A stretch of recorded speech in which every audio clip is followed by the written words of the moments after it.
வானொலியில் நீங்கள் கேட்டு ரசித்த தென்கட்சி கோ சுவாமிநாதன் ஐயா அவர்களின் கதைகள். ஒரு நாள் ராமர் அரசவையில் உட்கார்ந்துருக்கிறார். ராமராஜ்யம் நடந்துகிட்டு இருந்த நேரம். அந்த சமயத்தில் ஒரு நாய் அரச சபைக்கு வந்துதான். அது தலையில் அடிபட்டு ரத்தம். அந்த கோலத்தில் அது அங்கே வந்தது. எல்லாரும் ஆச்சரியமாக அதை பார்த்தாங்க. ராமரும் அந்த நாயை பார்த்தார். நீங்கள் வந்த காரியம் என்ன நடந்தது, எதுவாக இருந்தாலும் பயப்படாமல் சொல்லு அப்படின்னார். உடனே அந்த நாய் மெதுவாக சொல்ல ஆரம்பிச்சுதான். ஐயா, நான் தெருவில் போய்கிட்டு இருந்தேன். வழியில் ஒருத்தர் வந்தார். அவர் வேத சாஸ்திரம்லாம் படித்த பெரியவர். அவர் எந்த காரணமும் இல்லாமல் அவர் கையில் வச்சுருந்த குச்சியால் என் தலையில் அடிச்சுட்டார். அதுதான் தலையில் ரத்தம். இதை நீங்கள் விசாரித்து தகுந்த தீர்ப்பு வழங்கணும் அப்படின்னு தான் அந்த நாய். ராமர் பார்த்தார். உடனே தன்னுடைய காவலர்களை அனுப்புனார். அந்த ஆளை எங்கே இருந்தாலும் போய் கொண்டுகிட்டு வாங்க அப்படின்னு விட்டார். காவலர்கள் போனாங்க. அந்த ஆளை பிடிச்சி கொண்டு வந்துட்டாங்க. அரண்மனைக்கு வா அப்படின்னு சொல்லி கூப்பிட்டுட்டு வந்துட்டாங்க. என்ன நடந்ததுன்னு விசாரித்தார் ராமர். அதுக்கு அந்த ஆள் சொன்னார், நான் வீதி வழியாக வந்துக்கிட்டு இருந்தேன். குறுக்க இந்த நாய் வந்தது. நான் அவசரமாக போய்கிட்டு இருந்தேன். இது எனக்கு வழி விடாமல் குறுக்க பூந்து இடைஞ்சல் பண்ணிச்சு. எனக்கு கோபம் வந்துட்டுது. அதனால் அடிச்சுட்டேன். வேத சாஸ்திரம் படித்த நான் என் வசம் இழந்து கோபப்பட்டது பெரிய தப்பு தான். அதை நான் ஒத்துக்கிறேன். குற்றத்தை ஒப்புக்கொள்கிறேன். எனக்கு என்ன தண்டனை கொடுக்கணுமோ அதை கொடுங்க, ஏற்றுக்கிறேன் அப்படின்னு விட்டார். சரி, இப்போ அந்த ஆளுக்கு தண்டனை கொடுக்கணும். என்ன தண்டனை கொடுக்கறது யோசனை பண்ணார் ராமர். அதையும் அந்த நாய்கிட்டே கேட்டார். நீயே சொல்லு, என்ன தண்டனை கொடுக்கலாம் இவருக்கு அப்படின்னார். இதுக்கு அந்த நாய் என்ன சொல்லிச்சு தெரியுமா? இவரை ஏதாவது ஒரு கோயிலுக்கு தர்மகர்த்தாவாக நியமனம் பண்ணிவிடுங்க, அதுதான் இவருக்கு சரியான தண்டனை அப்படின்னுது. இதை கேட்டதும் ராமர் முகத்தில் புன்னகை. ஆனால் அங்கே இருந்த மற்றவங்களுக்கெல்லாம் ஆச்சரியம். அது எப்படி, தப்பு செஞ்சவங்களுக்கு தண்டனை கொடுக்கறது தானே நியாயம், அதை விட்டுவிட்டு தர்மகர்த்தா பதவியை கொடுக்க சொல்லுது இந்த நாய் அப்படிங்கிற ஆச்சரியம். இந்த சந்தேகத்தை அந்த நாய்கிட்டே கேட்டாங்க அங்கே இருந்தவங்க. இதுக்கு அந்த நாய் பதில் சொல்லிச்சான். நான் போன பிறவியில் ஒரு கோயிலுக்கு தர்மகர்த்தாவாக இருந்தேன். எவ்வளவோ கவனமாக எச்சரிக்கையாக தான் என்னுடைய கடமைகளை எல்லாம் செஞ்சுக்கிட்டு வந்தேன். அப்படி இருந்தாலும் சில சமயங்களில் என்னையும் மீறி கோயில் செல்வத்தை நான் அனுபவிக்கிறதுக்கு காரணமாயிட்டேன். ஒரு கோவிலுக்கு தர்மகர்த்தாவாக இருக்கிறவங்க எப்படியும் இந்த பாவத்திலேருந்து தப்பிக்கிறது கஷ்டம். அதனால தான் நான் இந்த பிறவியில் நாயாக பிறந்து இப்படி கஷ்டப்படுறேன். இதே நிலைமை இந்த ஆளுக்கும் ஏற்படணும் அப்படிங்கிறதுக்காக தான் அவரையும் ஒரு கோயிலுக்கு தர்மகர்த்தாவை நியமிக்கும்படி கேட்டுக்கிட்டேன் அப்படின்னு தான் இந்த நாய். இதிலேருந்து என்ன தெரியுது? எந்த பதவியில் நாம் இருந்தாலும் நமக்கு தெரியாமல் கூட அதை தவறாக உபயோகப்படுத்தக்கூடாதுங்கிறத இதிலேருந்து புரிஞ்சுக்கணும். இல்லைன்னா அடுத்த பிறவியில் நாயாக பிறந்து எங்கேயாவது போய் வாழாட்டிட்டு நிற்க வேண்டியது தான். கோவில் வாசலில் 2 நாய் பேசிக்கிட்டு இருந்துதான். போன ஜென்மத்தில் நான் மனுஷனாக தான் இருந்தேன். ஒரு கோவில் பூசாரி பேச்சை கேட்டுவிட்டு அவரோட கூட்டு சேர்ந்துக்கிட்டு ஆண்டவன் போட்டிருந்த நகையெல்லாம் அபகரித்து என்கிட்ட கொடுத்தாரு அவர். நான் எடுத்துகிட்டு வந்துட்டேன். திருடினது அந்த ஆள் தான், எடுத்துகிட்டு வந்தது தான் நான். இருந்தாலும் நான் மட்டும் நாயாக பிறந்துட்டேன். இப்போ மட்டும் அந்த பூசாரி என்கிட்ட மாட்டினா கடித்து குதறி விடுவேன் அப்படின்னு தான். அவசரப்பட்டு அப்படி செஞ்சுடாதே. பதிலுக்கு அவரும் உன்னை திருப்பி கடித்தாலும் கடிச்சிருவார். ஏன்னா அவரும் இப்போ ஒரு நாயாக தான் பிறந்திருக்கிறார் அப்படின்னு தான். இன்னொன்று, அது எப்படி உனக்கு தெரியும்னு தான். இது நான் தானே அது அப்படின்னு தான் அந்த நாய். கணவன் மனைவி அன்பாக இருக்கணும். ஒருத்தர் நல்லா புரிஞ்சுக்கணும். விட்டு கொடுக்குற மனப்பான்மை வேணும். அதுதான் ஒரு நல்ல குடும்பம். இன்னைக்கு பல குடும்பங்களில் அர்த்தமில்லாத சண்டைகள் தான் அதிகம். கிராமப்புறங்களில் வேடிக்கையாக ஒரு கதை சொல்லுவாங்க. ஒரு ஊரில் ஒரு ஆள் இருந்தான். வேலை வெட்டி இல்லாமல் சும்மாவே இருந்தான். அவனுக்கு கல்யாணம் பண்ணி வச்சாங்களாம். மனைவி சேர்ந்தா. சும்மாவே உட்காந்துருக்கிறியே, ஏதாவது சம்பாதிக்கிற வழியை பாரு அப்படின்ட்டு இருக்கா. அதுக்கு தான் யோசனை பண்ணிகிட்டு இருக்கிறேன். ஒரு அருமையான ஐடியா அப்படின்னு நானா. என்ன அது சொல்லு அப்படின்ட்டு இருக்கா. அவ ஒரு ஆட்டுக்குட்டி வாங்க போகிறேன்னு இருக்கான். அதை வாங்கி என்ன பண்ண போகிறேன்னா, அந்த குட்டி வளரும், பெருசாகும், அதுக்கப்புறம் அது நிறைய குட்டி போடும் அப்படின்ட்டுருக்கான். சரி, அப்புறம் என்ன, அதையெல்லாம் சந்தையில் கொண்டுட்டு போய் விற்றுவிட்டு அந்த காசுக்கு ஒரு எருவு மாடு வாங்கலாம். சரி, அது எதுக்கு?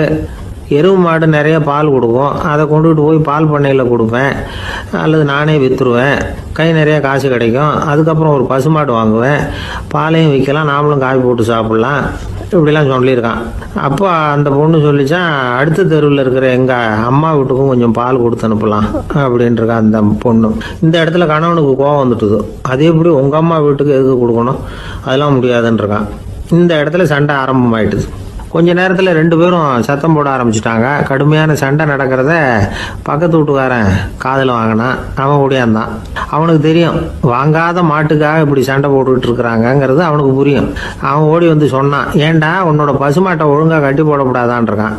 என்னடா சொல்கிறேன்னா இவன், உன் மாடு என் தோட்டத்தில் வந்து மேய்ஞ்சுட்டுது, பயிரெலாம் நாசமாயிட்டுது, 10,000 ரூபா அளவுக்கு சேதம், அதை வாங்கிட்டு போகிறதுக்கு தான் வந்தேன், குடுறா 10,000 நானான். இவன் அரண்டு போயிட்டான். அப்புறம் சொன்னான், டே நான் இன்னும் மாடே வாங்கலையே, அதுக்குள்ளே அது வந்து எப்படிடா உன் தோட்டத்தில் மேயும், என்னடா உளறேன்ருக்கான்.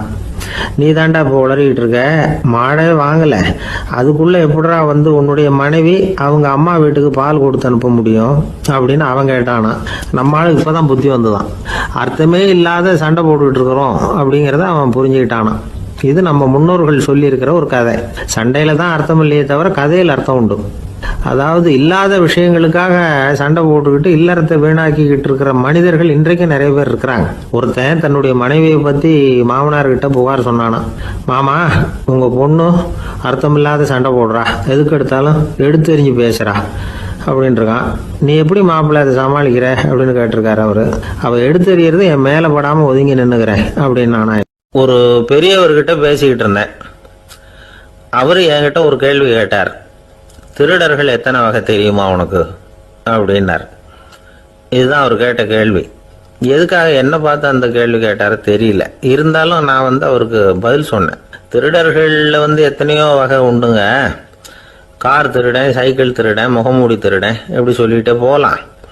இருந்தாலும் என்னுடைய சிற்றறிவுக்கு எட்டின வரையில் திருடர்களை வந்து 2 வகையாக பிரிக்கலாம் அப்படின்னு நினைக்கிறேன். ஒன்று ராத்திரியில் திருடுற திருடன், இன்னொருத்தன் பகலில் திருடுற திருடன். அதாவது பகல் திருடன், ராத்திரி திருடன் அப்படின்னு பெரியவர் சிரிச்சார். என்ன சிரிக்கிறீங்களே, என்ன கள்வர்கள் 4 வகை அப்படின்னு ஆரம்பித்தார். எப்படின்னு கேட்டேன்.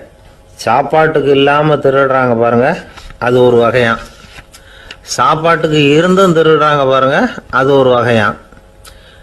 இதை தவிர இன்னும் ஒரு 2 வகை திருட்டு உண்டு.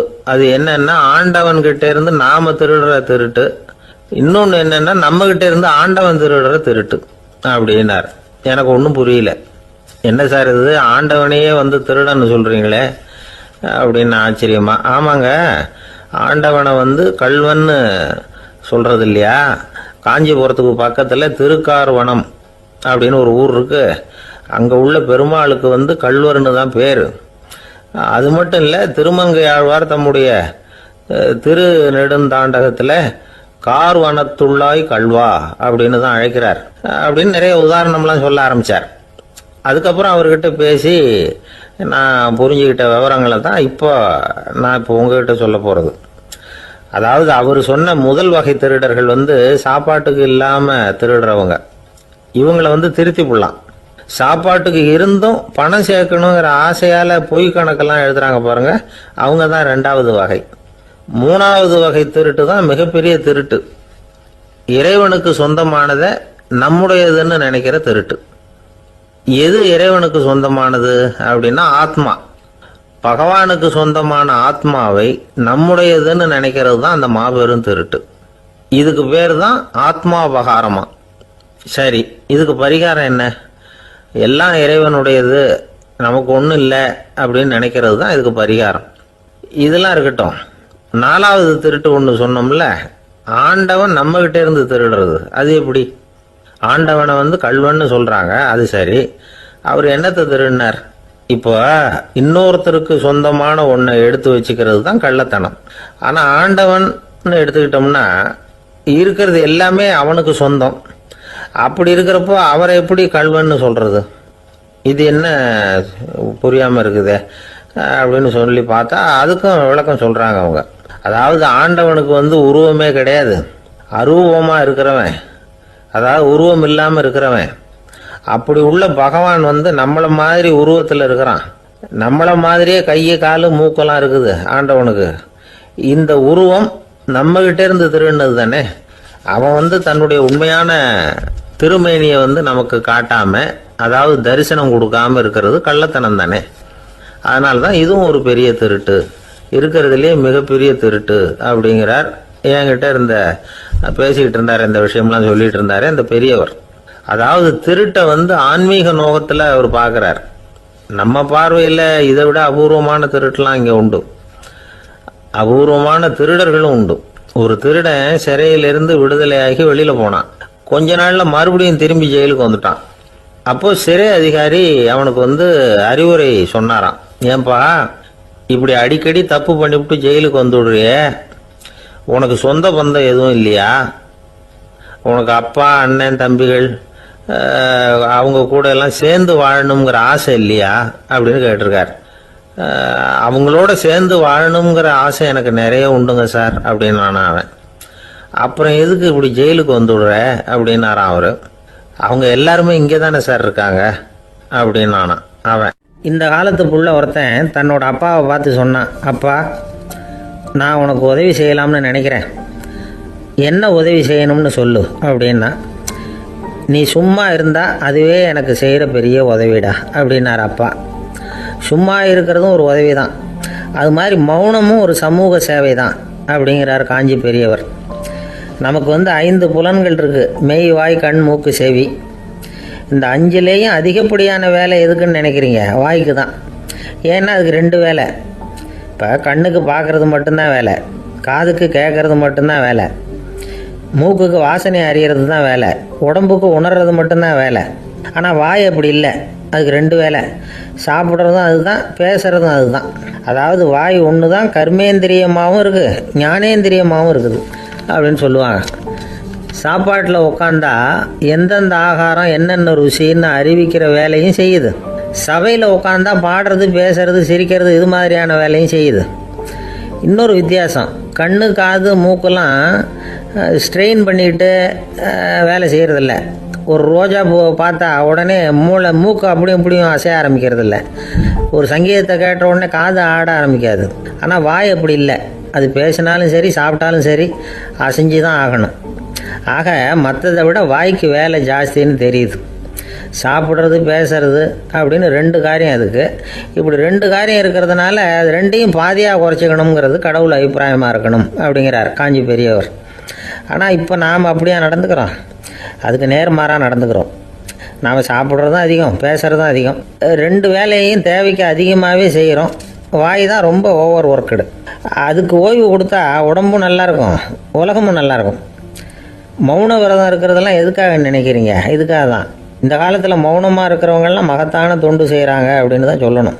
சத்தம் அதிகமாக போய் தான் சவுண்டு பொல்யூஷன் வருது. அது மட்டும் இல்லை, மௌனமாக இருந்தால் சண்டை சச்சரவே வராது. மௌனம் கலக நாஸ்தி. ஆக இதுவும் ஒரு சமூக சேவை தான். நமக்கு தான் வாய் இருக்குதுங்கிறதுக்காக வசமாக சாப்பிட்றதும் தப்பு, வளவளன்னு பேசுகிறதும் தப்பு. ஒரு கருத்தை சொல்கிறதுக்கு ஒரே ஒரு சொல்லு போதும் அப்படின்னு இருக்கும்பொழுது 2 சொற்களை செலவு பண்ணாதே. எவ்வளவு சொன்னாலும் அதனால் ஒரு பயனும் விளையாது அப்படின்னு தெரிய வருமேயானால் அந்த ஒரு சொல்லையும் விரயம் பண்ணாதே அப்படிங்கிறார் ஒரு அறிஞர். எல்லா குணங்கள்லேயும் மௌனம்தான் சிறந்தது அப்படிங்கிறார் ஒருத்தர். மௌனமாக இருக்கிறது மூலமாக மற்றவர்கள் குறைகளை நம்மளால் தெரிஞ்சிக்க முடியும். அதே சமயத்தில் நம்மகிட்ட இருக்கிற குறைகளை மற்றவங்களுக்கு தெரியாமல் மறைச்சிக்கவும் முடியுங்கிறார் அவர். உண்மைதானே? ஒரு பெரிய மேடை பேச்சாளர், பொது வாழ்க்கையில் 25 வருஷ காலமாக ஈடுபட்டிருக்கிறவர். அவர் மனைவி ஒரு நாள் சொன்னாங்க, எங்கள் வீட்டுக்காரர் 25 வருஷ காலமாக பொது வாழ்வில் ஈடுபட்டிருந்தா கூட இந்த மாதம் 10ஆம் தேதியிலேருந்து தான் மக்களுக்கு சேவை செய்ய ஆரம்பிச்சிருக்கார் அப்படின்னு நாங்கள் ரொம்ப பெருமையாக. 10ஆம் தேதிக்கு அப்படி என்ன விசேஷம் அப்படின்னு கேட்டோம். அன்னையிலேருந்து தான் அவர் மேடையில் பேசுகிறத நிறுத்தினார் அப்படின்னாங்க அந்த அம்மா. ஒரு நண்பர், அவர்கிட்ட பேசிக்கிட்டு இருந்தேன். மனித உறவுகள் பற்றி அவர் சொல்லிகிட்டு இருந்தார். அமெரிக்காவில் தந்தை மகன் உறவு எப்படி இருக்குது அப்படிங்கிறத விளக்கிறதுக்கு அவர் ஒரு கதையை சொன்னார். ஒரு அப்பா பகல் பூராவும் அலுவலகத்தில் வேலை, ஓடி ஆடி உழைச்சிக்கிட்டு களைச்சி போய் ராத்திரி 10 மணிக்கு மேலே வீடு திரும்பினான். வீட்டு வாசலில் அவரோட மகன் காத்துக்கிட்டு இருக்கிறான், இன்னமும் தூங்கலை. அப்பா வாசல்லையே தடுத்து நிறுத்தி, அப்பா உனக்கு சம்பளம் எவ்வளவு அப்படின்னு கேட்குறான். ஏற்கனவே ஆஃபீஸ் பிரச்சனைகளால் அலுத்து போய் திரும்புகிற அப்பாவுக்கு கோவம் வந்துடுது.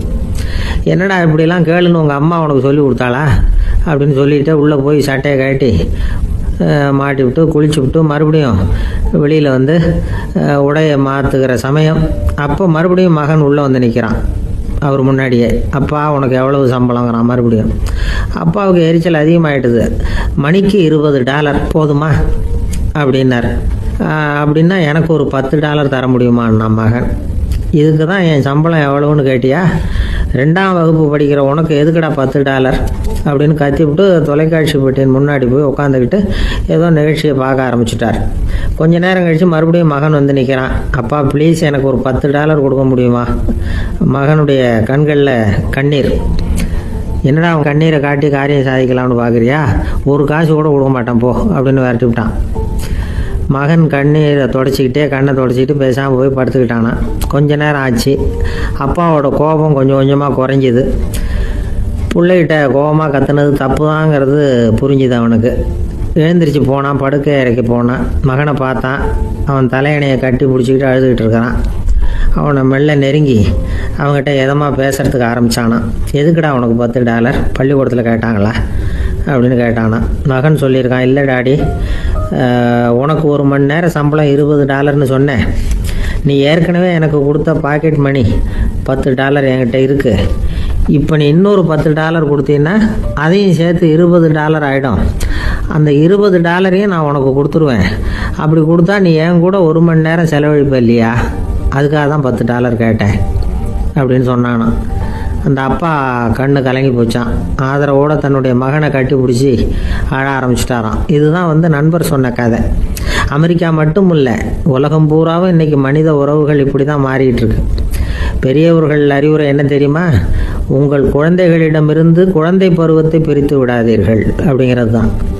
அதாவது இன்றைய குழந்தைகள் தங்கள் பிருந்தாவனத்தை இழந்து விடுகிறார்கள் அப்படிங்கிறது அவங்களுடைய கருத்து. இந்த நிலைக்கு நாம் காரணமாக இருந்துடக்கூடாது.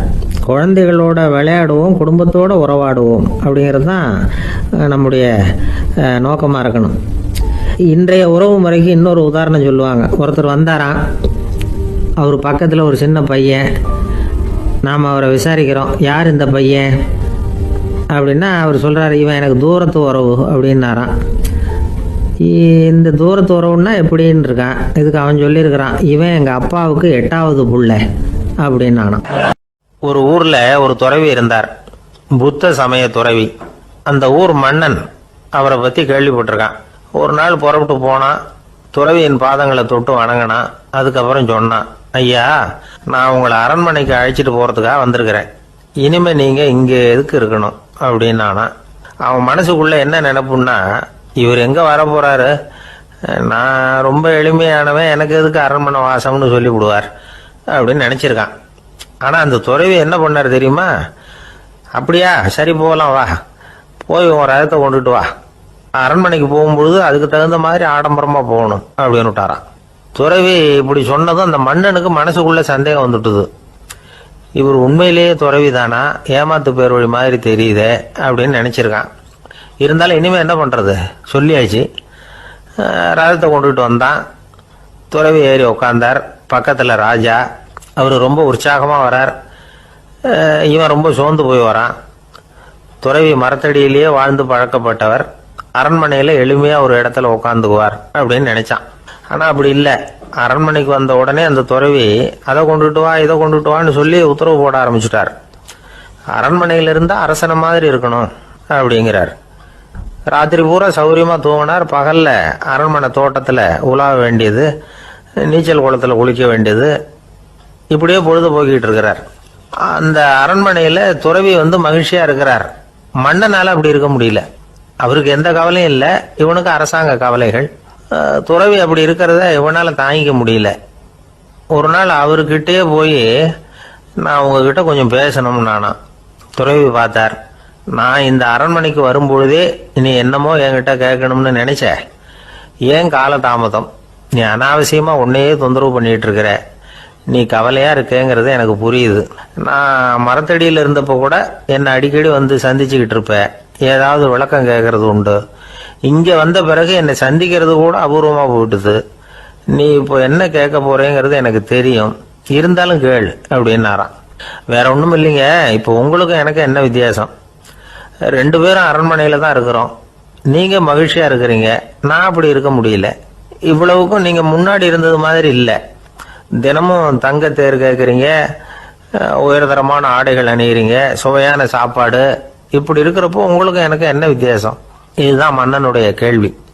இதுக்கு பதில் சொல்றேன், என் கூட புறப்பட்டு வா, இந்த நகரத்துக்கு வெளியில போவோம் அப்படின்னு சொல்லி அரசனை கூப்பிட்டுக்கிட்டு ஊர் எல்லைக்கு வந்து சேர்ந்தார் துறவி.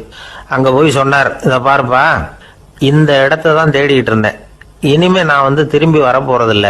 நீ என்னோட வர்றியா திரும்பி போறியா அப்படின்னார். நான் எப்படிங்க உங்க கூட வர முடியும்? என்னுடைய நாடு, என்னுடைய சொத்துக்கள், மனைவி, மக்கள் எல்லாத்தையும் விட்டுட்டு எப்படிங்க வர்றதுன்னா. இப்ப அந்த துறவி சொன்னார், இப்ப வித்தியாசத்தை தெரிஞ்சுக்கிட்டியா? நான் அரண்மனையில் இருந்தேன், எல்லா வித பொருள்களும் உடையவனா இருந்தேன், ஆனா எதையும் சொந்தம் கொண்டாடுறவனா இருக்கல. ஆனா நீ அப்படி இல்லை, எல்லாத்தையும் சொந்தம் கொண்டாடிட்டு இருக்கிற. இதுதான் நமக்குள்ள வித்தியாசம் அப்படின்னு சொன்னார். அரண்மனை ஆடைகளை அப்படியே களைஞ்சார், அரசங்கிட்ட கொடுத்தார். உன்னுடைய ஆடைகளை நீயே வச்சுக்கோன்னார். அவர் பாட்டுக்கு நடந்து போனார், திரும்பியே பார்க்கல. அரசனுக்கு அப்பதான் தன்னுடைய அறியாமை விளங்குச்சான். இதுல இருந்து நாம புரிஞ்சுக்க வேண்டியது என்னன்னா, இந்த உலகத்துல எத்தனையோ பொருள்கள், அதையெல்லாம் முறையா பயன்படுத்தினா மகிழ்ச்சி. அதை விட்டுட்டு அதுக்கெல்லாம் சொந்தம் கொண்டாட ஆரம்பிச்சா கவலை. நம்ம ஆட்கள் வந்து சொந்தம் கொண்டாடுற விதமே தனி. ஒரு ஆளு இன்னொருத்தங்கிட்ட ஒரு கொடை கடன் வாங்கியிருந்தான், திருப்பி கொடுக்கல. கொடையை கொடுத்தவன் கேட்டான், என்கிட்ட கடன் வாங்கினிய கொடை, அதை கொஞ்சம் திருப்பி தர்றியான்னா. அது உனக்கு இப்போ அவசரமா தேவைப்படுதா அப்படின்னு கேட்டான் இவன். எனக்கு தேவைப்படல, அந்த கொடையை நான் யாருக்கிட்ட வாங்கியிருந்தேனோ அவனுக்கு இப்போ அது அவசரமா தேவைப்படுது அப்படின்னானா அந்த ஆள்.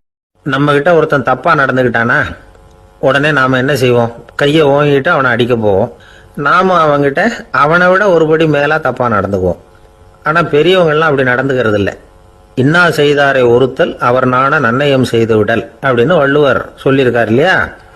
அதுக்கு தகுந்த மாதிரி நடந்துக்குவாங்க. பாயசித் விஸ்தாமிங்கிறவர் ஒரு பெரிய ஞானி. அவர் ஒரு நாள் ராத்திரி ரொம்ப நேரம் மசூதியில் இருந்துட்டு வீட்டுக்கு திரும்பி வந்துகிட்டு இருக்கிறார். வழியில ஒரு குடிகாரன், அவன் கையில ஒரு இசை கருவி, அதை கண்ணா பின்னான்னு மீட்டிக்கிட்டு வாய்க்கு வந்தபடியே என்னத்தையோ பாட்டுன்னு நினைச்சுக்கிட்டு பாடிக்கிட்டு அவன் பாட்டுக்கு கிடக்குறான் வழியில. அதோட இருந்தாலும் பரவாயில்ல, அந்த பக்கமா வழியில போறவங்க வர்றவங்களை எல்லாம் பார்த்து கண்ணா பின்னான்னு திட்டிக்கிட்டு இருக்கிறான், ஒம்பு வளர்க்குறான். பாயசீத் பிஸ்தாமிங்கிற அந்த பெரியவர் அந்த வழியா போறார். அவனை பார்க்கிறார். அவனுடைய நிலைமையை பார்த்துட்டு பரிதாபப்படுறார். ஏன்பா இது மாதிரி எல்லாம் நடந்துக்கிற, இப்படி நடக்கலாமா அப்படின்னு ஏதோ கொஞ்சம் புத்திமதி சொல்றதுக்கு ஆரம்பிச்சார். அவனுக்கு கோபம் வந்துட்டுது. கையில் வச்சிருந்த வாத்திய கருவி அதால ஓங்கி அந்த பெரியவர் தலையில ஒரு அடி கொடுத்தான். ரத்த காயம் ஏற்பட்டு போச்சு. அவன் கையில இருந்த இசை கருவியும் அடிச்ச வேகத்துல 2ஆ உடைஞ்சு போச்சு. அவ்வளவு வேகமா அடிச்சிருக்கான். இவ்வளவு தூரத்துக்கு நடந்து போச்சுல்ல, அந்த மாபெரும் ஞானி வாயை திறந்து ஒரு வார்த்தை கூட பேசல. பேசாம தலையை பிடிச்சிக்கிட்டு அவர் பாட்டுக்கு போயிட்டார். மறுநாள் அந்த பெரியவர் என்ன பண்ணார் தெரியுமா? கொஞ்சம் இனிப்பு பண்டங்கள், கொஞ்சம் பணம், இது 2ஐயும் ஒரு ஆள் மூலமா அனுப்பி வச்சார் அந்த குடிகாரனுக்கு. அவனுக்கு ஒன்றும் புரியல. என்ன விவரம்னு விசாரிச்சான். வந்த ஆள் ஒரு கடுதாசியை நீட்டினான். அதுல விவரம் இருந்தது. ஞானி எழுதியிருக்கிறார், இதை பாருப்பா, உங்களுடைய இசைக்கருவி உடையறதுக்கு என்னுடைய தலை காரணமா ஆயிட்டுது. அதுக்காக நான் ரொம்ப வருத்தப்படுறேன். அதுக்காக தான் பணம் அனுப்பி வச்சிருக்கேன். வேற புதுசா ஒரு இசைக்கருவி வாங்கிக்கோ. அப்புறம் இன்னொரு விஷயம், நேற்றுக்கு ராத்திரி என்கிட்ட ஏகப்பட்ட கசப்பான வார்த்தைகளை வந்து பேசினேன். இதோட அனுப்பியிருக்கிற இனிப்பு பண்டங்களை சாப்பிட்டு உன்னுடைய நாவல உள்ள கசப்பை மாத்திக்கோ அப்படின்னு அதுல எழுதப்பட்டிருந்தது. இந்த சமயத்துல அவன் வந்து குடி மயக்கத்துல இல்லை, தெளிஞ்சு போயிருந்த நேரம் அது. அதனால அதை படிச்ச உடனே அவனுக்கு ரொம்ப வெக்கமா போச்சு. தலை குனிஞ்சான், யோசனை பண்ணான். கொஞ்ச நேரத்துல தன்னுடைய நண்பர்கள் சில பேரையும் கூப்பிட்டுக்கிட்டு நேரம் அந்த ஞானி இருக்கிற இடத்துக்கு ஓடினான். அவர் காலில் விழுந்தான், அவர்கிட்ட மன்னிப்பு கேட்டுக்கிட்டான்.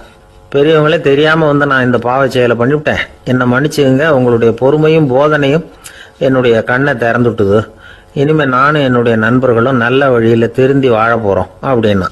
ஞானி செய்த நன்னயம் குடிகாரனை எப்படி திருத்திருக்கு பாத்தீங்களா? இந்த கதையை கேட்டுவிட்டு ஒருத்தர் சொன்னார், என் வாழ்க்கையில கூட அப்படி ஒரு சம்பவம் நடந்தது சார். நானும் ஒரு நாள் ராத்திரி ஓவரா குடிச்சுட்டு ஒரு கிட்டாரை வாசிச்சுக்கிட்டு கண்ணாபின்னான்னு உளறிக்கிட்டு திட்டிக்கிட்டு இருந்தேன். அந்த சமயம் அந்த வழியா ஒருத்தர் வந்தார். ஓங்கி தலையில் ஒரே ஒரு அடி, ரத்தம் வந்துட்டுது. அதுக்கப்புறம் என் மனசு தெரிந்துட்டுது சார் அப்படின்னார். அப்படியா என்ன ஆச்சரியமா? ஆமாம் சார், அடி விழுந்தது அவர் தலையில் இல்லை, ஏன் தலையில். வந்தவர் என்ன அப்படி அடிச்சுட்டார். மயக்கம் தெளிஞ்சதுக்கு அப்புறம் தான் எனக்கு விவரம் புரிஞ்சுது. அவர் ஒரு போலீஸ்காரரு அப்படின்னார் ரொம்ப சோகமா.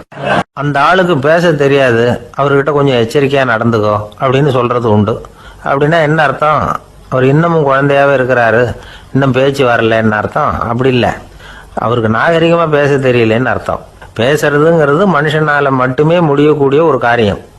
அப்படி இருந்தும் அதோட பெருமையை அவன் இன்னமும் சரியா புரிஞ்சுக்கலன்னு தான் சொல்லணும். அதனால தான் அவன் அளவுக்கு அதிகமா வார்த்தைகளை கொட்டி விடுறான். அதுக்கப்புறம் அதையெல்லாம் திருப்பி அள்ள முடியாம கிடந்து கஷ்டப்படுறான். கொட்டுன வார்த்தையை அள்ள முடியுமா? ஒருத்தரை இன்னைக்கு பார்த்து முட்டாள்னு திட்டி விடுறீங்க, நாளைக்கு மறுபடியும் அவர்கிட்ட போய் நேத்திக்கு உன்னை முட்டாள்னு சொல்லிவிட்டேன், அந்த வார்த்தையை திருப்பி கொடு, வாங்கிட்டு போயிடுறேன் அப்படின்னு நான் சொல்ல முடியும்? அவன் கோபக்காரனா இருந்தா நேத்திக்கு அதை வேற விதமா உங்களுக்கு திருப்பி கொடுத்துருப்பான். உலகத்துல எவ்வளவோ ஜீவராசிகள் இருக்கு, அதுக்கெல்லாம் வாய் இருக்குது. அந்த வாயெல்லாம் எதுக்கு உபயோகம்? சாப்பிட்றதுக்காக. ஆனா நமக்கு இருக்கிற வாய் சாப்பிட்றதுக்காக மட்டும் இல்லை, பேசுறதுக்காகவும் தான். பேச முடியலன்னா வாய் இருந்தா கூட அது வாயில்லா ஜீவன் தான். ஒரு பையனை பார்த்து அது வாய் உள்ள புள்ள பொழைச்சிக்கும் அப்படின்னா மற்ற பையன்களுக்கெல்லாம் முகத்துல வாயே இல்லைன்னு அர்த்தம்? அப்படி இல்லை, அந்த பையன் கொஞ்சம் கெட்டிக்காரத்தனமா பேசுவான்னு அர்த்தம். அதனால எப்படி பேசணும் அப்படிங்கிறத நாம முக்கியமா தெரிஞ்சுக்கணும். இதுக்கு 8 விதமான குறிப்புகளை நம்ம பெரியவங்க சொல்லியிருக்கிறாங்க. பேச்சுக்கு 8 அங்கங்கள் உண்டு அப்படின்னு அவங்க சொல்றாங்க. அதெல்லாம் என்னென்ன அப்படின்னா, உண்மை, நன்மை, அன்பு, நிதானம், இனிமை, ஆழம், சமயம் அறிதல், சபை அறிதல். இந்த 8 தன்மையும் பேச்சில் இருக்கணுமா. இதையே கொஞ்சம் விவரமா சில பேர் போர்டில் எழுதி வச்சிருப்பாங்க. அதாவது எழுத்துலையாவது அதெல்லாம் இருக்கட்டுமே அப்படின்னு நினைச்சு நீங்க கூட சில இடங்கள்ல இதை பார்த்துருக்கலாம். அதாவது உண்மையே பேசுக, நன்மையே பேசுக, அன்பாக பேசுக, நிதானமாக பேசுக, இனிமையாக பேசுக, ஆழமுடையதாக பேசுக, சமயம் அறிந்து பேசுக, சபை அறிந்து பேசுக, இப்படி எழுதி வச்சிருப்பாங்க. இந்த 8 அம்சமும் சரியா பொருந்தி இருந்தாதான் அது பேச்சு. மற்றதெல்லாம் பேச்சாயிடாது. பேச்சு ஒரு சிறந்த கலை. எல்லாத்தையும் விட பேசாம இருந்தும் பழகணும், அது ரொம்ப முக்கியம். உண்மையே பேசணும். சத்தியத்துக்கு மதிப்பு கொடுக்கறவங்கள தான் சரித்திரம் மதிக்கும். உண்மை பேசினா மட்டும் போதாது, அந்த உண்மையில நன்மை கலந்துருக்கணும். கொலைகாரனுக்கு பயந்துக்கிட்டு ஒருத்தன் உங்க வீட்டுக்குள்ள ஒளிஞ்சிருக்கிறான். அந்த முரட்டு ஆசாமி கையில அரிவாளோட அவங்க வந்தானான்னு உங்ககிட்ட கேட்கறான்னு வச்சுங்க. உண்மைதான் உயர்வு தரும் அப்படின்னு நினைச்சுக்கிட்டு, ஆமா உள்ளதான் இருக்கிறான், அடுப்பங்கரையில குதிருக்கு பின்னாடி உட்காந்துருக்கிறான், போய் பிடிச்சிட்டு போங்க அப்படின்னு சொல்லுவீங்க? அது நன்மை இல்லாத உண்மை. அதனால பிரயோஜனம் கிடையாது. அதே மாதிரி உங்க பேச்சில் அன்பு இருக்கணும், நிதானம் இருக்கணும், இனிமை இருக்கணும், சிந்தித்து பேசணும், சமயம் அறிந்து பேசுறதும் முக்கியம். அதை பத்தி நமக்கு வேற யாரும் சொல்லிக் கொடுக்க வேண்டியதில்லை. எந்த நேரத்தில் யாருக்கிட்ட எப்படி பேசினா காரியம் நடக்கும் அப்படிங்கிறது நமக்கு நல்லா தெரியும். அது கைவந்த கலை. அவை அறிந்து பேசுற திறமை பேச்சாளர்களுக்கு ரொம்ப அவசியம். அது இல்லைன்னா நிலைமை பரிதாபமாயிடும். ஒரு பேச்சாளர் ரொம்ப மும்முரமா பேசிக்கிட்டே இருந்தாராம். ரொம்ப நேரம் நிறுத்தவே இல்லை, பேசிக்கிட்டே இருக்கிறாரு. சபையில் இருந்தவங்கலாம் ஒவ்வொருத்தரும் எழுந்திரிச்சு போய்கிட்டே இருக்கிறாங்க. கடைசியில் 2 பேர் தான் அக்கறையா பேசுறவரை கவனிச்சுட்டு உட்காந்துருந்தாங்களாம். மேடையில் பேசிக்கிட்டு இருந்தவர் அவங்கள பார்த்து சொன்னாராம், எனக்கு கூட்டம் முக்கியம் இல்லை, எவ்வளவு பேர் என் பேச்சை கேட்குறாங்க அப்படிங்கிறது முக்கியம் இல்லை. நீங்கள் 2 பேராவது ஊக்கமாக என்னை கவனிச்சுக்கிட்டு உட்காந்துருக்குறீங்க, அது போதும். உங்களுக்காகவே நான் பேசிக்கிட்டு இருக்கிறேன் அப்படின்னார். இதை கேட்டதும் உட்கார்ந்துருந்த 2 பேர்ல ஒருத்தர் எழுந்திருச்சு, அப்படி இல்லைங்க, நாங்க 2 பேரும் நீங்க பேசி முடிச்ச உடனே தொடர்ந்து பேச வேண்டிய ஆளுங்க, அதுக்காக தான் காத்துக்கிட்டு இருக்கிறோம், சீக்கிரம் முடிங்க அப்படின்னாங்களாம். ஒரு ஆசாமி வேகமா ஓடிக்கிட்டு இருந்தான். ஏன் இப்படி ஓடுறேன்னு கேட்டார் இன்னொருத்தர். அங்க ஒரு ஆள் அடிபட்டு கிடக்குறான், அதை பார்த்தேன், உடனே ஓடுறேன்னா. எங்கன்னு கேட்டார். ஆஸ்பத்திரிக்குன்னா. ஒரு ஆள் அடிபட்டு கிடக்கிறத பார்த்தா உடனடியாக நாம் செய்ய வேண்டியது முதல் உதவி, அதுக்கப்புறம் தான் ஆஸ்பத்திரி. இன்றைக்கி விபத்துங்கிறது சர்வசாதாரணமாக நடந்துக்கிட்டு இருக்குது. வாகன விபத்து, வெடிகுண்டு விபத்து, தீ விபத்து, கட்டடம் சரியறது, பூகம்பம், இப்படி நிறைய நடக்குது. ஒரு விபத்தை பார்த்துட்டா நம்மளில் பல பேர் நமக்கு என்னத்துக்கு வம்புன்னு ஒதுங்கி போயிடுறதும் உண்டு. சில பேர் துணிஞ்சு கிட்ட போய் உதவி செய்கிறதும் உண்டு. அப்படி உதவி செய்ய நினைக்கிறவங்களுக்கு உபயோகப்படுற தகவல் இது. விபத்தில் காயமடைஞ்சவங்களை 3 பிரிவாக பிரிக்கலாமா. முதல் வகை கொஞ்சம் சீரியஸானது, உயிருக்கு உடனே ஆபத்து தரக்கூடியது. மூளை காயம், முகம் கழுத்து காயங்கள், இருதயம் நுரையீரல் காயங்கள், வயத்தில் உள்ளுறுப்பு காயங்கள், அதிகப்படியான இரத்தப்போக்கு, இதனால எல்லாம் பாதிக்கப்பட்டிருந்தால் அது முதல் வகை அப்படின்னு நாமளே மனசுக்குள்ளே முடிவு பண்ணிக்கணும். இவங்களுக்கெல்லாம் உடனடியாக முதல் உதவி கொடுக்கணும். தாமதப்படுத்தாமல் ஆஸ்பத்திரிக்கு கொண்டுகிட்டு போயிடணும். இப்படி கொஞ்சம் எச்சரிக்கையாக நடந்துக்கிட்டால் அவங்களில் பல பேரை காப்பாற்றி போடலாம். 2வது வகை எப்படின்னா, முதல் உதவி விரைவாக கிடைச்சா உயிர் பிழைக்கக்கூடிய மார்பு காயங்கள், கைகால் எலும்பு முறிவு, இடுப்பு முதுகெலும்பு காயம், சீரான இரத்த சேதம், இப்படிப்பட்டவங்களை 2வது வகையாக பிரிக்கணும். ஆபத்து இல்லாத சிராய்ப்புகள், சிறு காயங்கள், இரத்த உறைவுகள், இதனால் பாதிக்கப்படுறவங்க 3வது வகை. ஒருத்தர் தலையில் அடிபட்டு நினைவு விழுந்துட்டாருன்னு வச்சுங்க, அவருக்கு வாந்தி வர்றதுனால புறையேறி மூச்சு அடைப்பு உண்டாகும். இப்படி ஆகாமல் இருக்கிறதுக்காக தலையை ஒரு பக்கமாக சாய்ச்சி வைக்கலாம். நாடி துடிப்பையும் இதய துடிப்பையும் தொட்டு பார்க்கணும். அது குறைஞ்சிருந்தாலும் சரி, நின்று இருந்தாலும் சரி, அவர் மார்பை நிமிஷத்துக்கு 80 தடவை உள்ளங்கையால் அழுத்தி இதய துடிப்பை மீட்கிறதுக்கு உதவி பண்ணணும். கழுத்தில் காயம்பட்டாலும் ஆபத்து அதிகம். கழுத்துக்கு அடியில் ஒரு துண்டை மடித்து வைக்கலாம். 2 பக்கமும் சின்ன தலையணை அல்லது துணி மடிப்புகளை வச்சு கழுத்தை அதிகமாக அசையாமல் பார்த்துக்கலாம். முதுகெலும்பு முறிஞ்சிருக்குமோ அப்படிங்கிற சந்தேகம் இருந்ததுன்னா அவரை அதிகமாக அசைய விடக்கூடாது. அதிகமாக அசைஞ்சால் தண்டு இடத்துல பாதிப்பு ஏற்பட்டு கைகால் விளங்காமல் போயிடும். அவரை ஒரு கனமான போர்வை இல்லைன்னா பாயில் படுக்க வச்சு 4 பேர் மெதுவாக தூக்கி மருத்துவ உதவிக்கு அனுப்பி வைக்கலாம். கையெலும்பு முறிஞ்சிருந்தால் முறிஞ்ச பாகத்தை உடம்போடு சேர்த்து அசையாமல் கட்டி போடலாம். கால் எலும்பு முறிஞ்சிருந்தால் மற்ற காலோடு சேர்த்து கட்டி போடலாம். முறிஞ்ச பாகம் தொங்காமல் பார்த்துக்கணும். அப்போ தான் வீக்கம் உண்டாகாமல் இருக்கும். வெட்டு காயம், குண்டடிப்பட்ட காயம், இதிலெல்லாம் ரத்தப்போக்கு அதிகமாக இருக்கும். ரத்தம் வெளியேற ஆபத்து அதிகம். சுத்தமான துணியை பல மடிப்புகளை மடித்து காயத்தின் மேலே வச்சு அழுத்தமாக ஒரு 10 நிமிஷம் பிடிச்சிக்கணும். ரத்தம் நின்ன உடனே காயத்துக்கு கட்டு போடலாம். சில சமயம் காயம்பட்ட பாகத்தை உயரமாக தூக்கி பிடிச்சிக்கிட்டா தான் ரத்த கசிவு நிற்கும். இந்த விவரங்களையெல்லாம் கொஞ்சம் மனசில் வாங்கி வச்சுக்கிட்டோம்னா சமயத்தில் உதவும். ஏன்னா இந்த காலத்தில் விபத்து எந்த ரூபத்தில் எப்போ வரும்னு யூகிக்கவே முடியல. நண்பர் ஒருத்தர் சொன்னார், நேற்றுக்கு பாருங்கள் சார், என் கண்ணு முன்னாடியே ஒரு சின்ன விபத்து நடந்ததுன்னார். என்னன்னு விசாரித்தோம். ஒரு பஸ்ஸில் வந்துக்கிட்டு இருந்தேன். அந்த பஸ்ஸில் பின்பக்கம் படி ஓரமாக நின்றுக்கிட்டு இருந்த ஒருத்தர் ரோட்டில் விழுந்துட்டார். டிரைவர் அதை கவனிக்கலை, நிறுத்தாமல் அவர் பாட்டுக்கு போகிறாருனார். கண்டக்டர் உடனே விசில் கொடுத்து பஸ்ஸை நிறுத்த வேண்டியது தானே அப்படின்னோம். அதுதான் சார் முடியாமல் போச்சுன்னார் அவர். ஏன்னு கேட்டாங்க. தவறி கீழே விழுந்ததே அந்த கண்டக்டர் தான் சார் அப்படிங்கிறார்.